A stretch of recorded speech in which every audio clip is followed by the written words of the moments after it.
The first time you work with a deity, you're not praying, you're opening a door, and you don't get to control what walks through. Most deity work guides act like you're just lighting a candle and asking nicely. They skip the part where gods have agendas that don't care about your comfort. They want something. They always want something. And it's rarely what you thought you were offering. You're not summoning anything. You can't.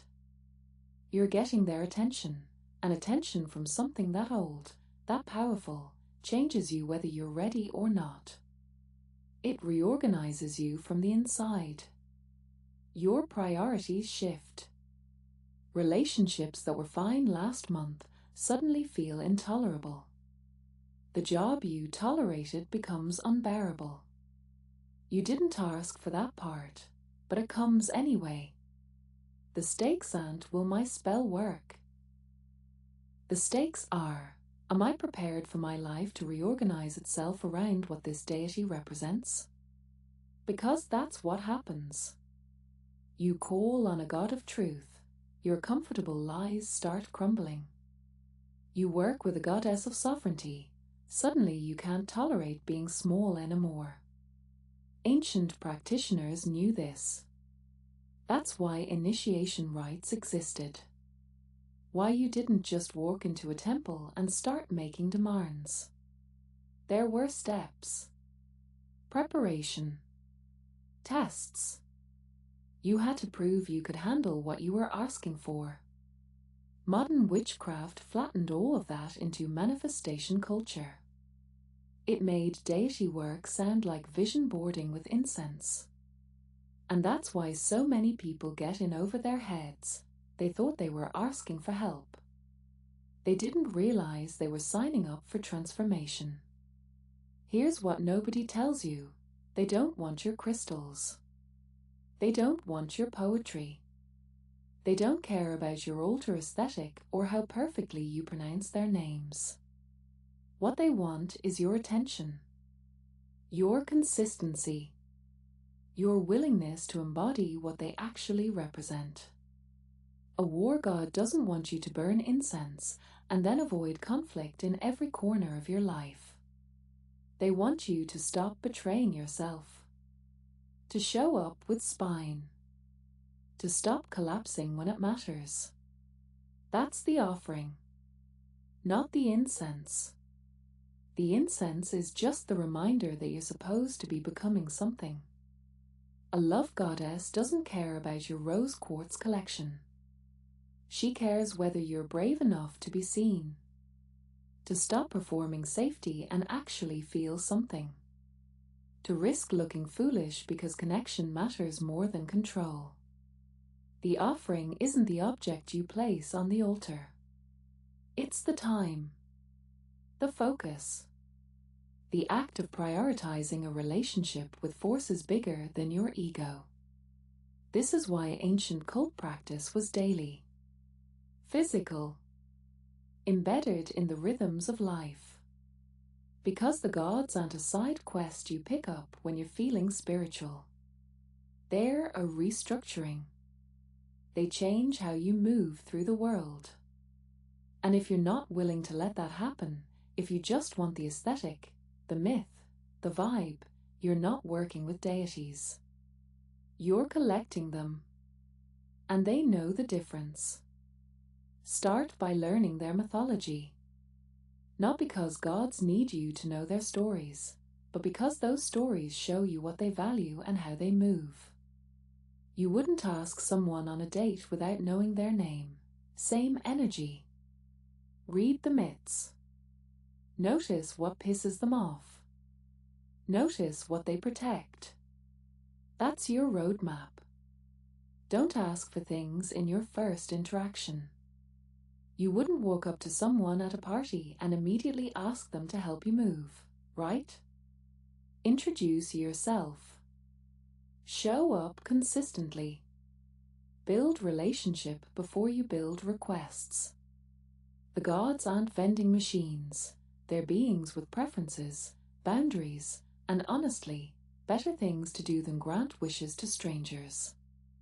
Pay attention to what shows up in your life after you make contact. Synchronicities aren't coincidence. They're the deity's way of testing whether you're paying attention. You reach out to Hecate, and suddenly every dog on your block is staring at you. That's not random. That's a hello. Create a dedicated space, even if it's small. One corner. One shelf. Somewhere that signals this isn't casual. It doesn't have to be elaborate. It has to be intentional. And speak out loud. Not because gods need sound, but because you need to hear yourself commit. You need to make the invisible visible. If it feels like nothing's happening, that's often the test.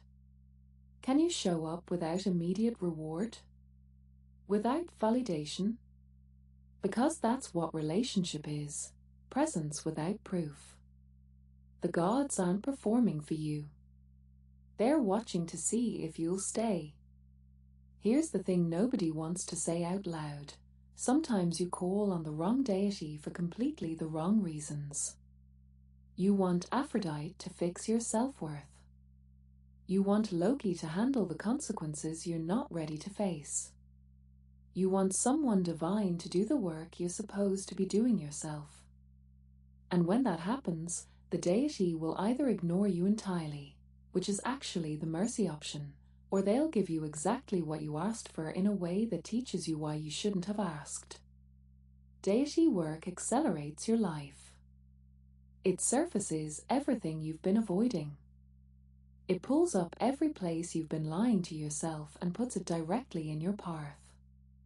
You think you're ready for transformation until you realize transformation means the life you're clinging to has to end first. And here's the real nightmare scenario. It's not possession. It's not curses. It's not some wrathful god smiting you. The worst case is getting exactly what you thought you wanted and realizing it was never the problem. You were. The relationship doesn't fix you. The power doesn't fulfill you. The victory feels hollow because the hole was always internal. This is why discernment actually matters. Not every presence that shows up is the one you called. Not every deity is right for where you are right now. And sometimes the kindest thing a god can do is not answer at all. Here's what nobody tells you. It's not always ecstatic. Sometimes it's just a sudden clarity, like someone turned the lights on in a room you didn't know was dark. Or it's the feeling of being seen by something vast and old, something that knows you in a way that makes your skin prickle. Your body will tell you before your mind does. Chills that start at the base of your skull. Heat that moves through your chest for no reason. The sensation of pressure in the room, like the air just got heavier. Dreams that feel different, not vivid, necessarily, but weighted, like they're carrying something you're supposed to remember. And then you start noticing patterns. The same symbol keeps appearing in your feed. The same animal crosses your path 3 days in a row. Someone says a phrase you just heard in meditation, word for word. It's not coincidence, it's correspondence. Real contact has weight. It doesn't fade when you get distracted. It follows you. It asks things of you. It doesn't let you off the hook just because you're tired or busy. And here's the clearest marker of all. Imagination gives you what you expect. It flatters you. It confirms what you already believe. Presence gives you what you didn't know you needed. It challenges you. It makes you uncomfortable. It asks you to grow in directions you weren't planning on going. That discomfort, that's how you know it's real. Here's what nobody tells you when you start. Deity work isn't a phase. It's not something you try on for a season and then ghost when the novelty wears off. Once you build a relationship with a god, It doesn't just end because you got bored or busy or decided to pivot to crystals. The connection remains. It changes, sure, but it's there. The gods you work with will grow with you. What Aphrodite meant to you at 20, love as desire, beauty as power, isn't what she'll mean to you at 40. By then she might be showing you heartbreak as initiation, or self-love as the hardest devotion of all. But she'll still be there. The face changes. The depth doesn't. Some deities come in for a season. They arrive when you need a specific lesson, do their work, and step back when you've learned what you needed. You'll feel it when they go, not abandonment, just completion. Others are for life. They become part of your internal architecture, the lens through which you see the world, the voice in your head when you're making the hard calls. The goal isn't to collect pantheons like Pokemon cards. It's to go deep with the forces that match your soul's actual work. The ones who show up in your dreams uninvited. The ones whose myths make you cry for reasons you can't explain. And here's the thing they don't tell you. The gods don't need you. They're fine without your offerings and prayers. But if you show up honestly, not performing, not demanding, just present, they'll meet you there. Every single time. The gods aren't vending machines or therapists or cosmic parents. They're the wind that fills your sail, and sometimes that wind is a storm, and you still have to learn to steer. Follow Blackfire Atelier. I'll see you in the shadows.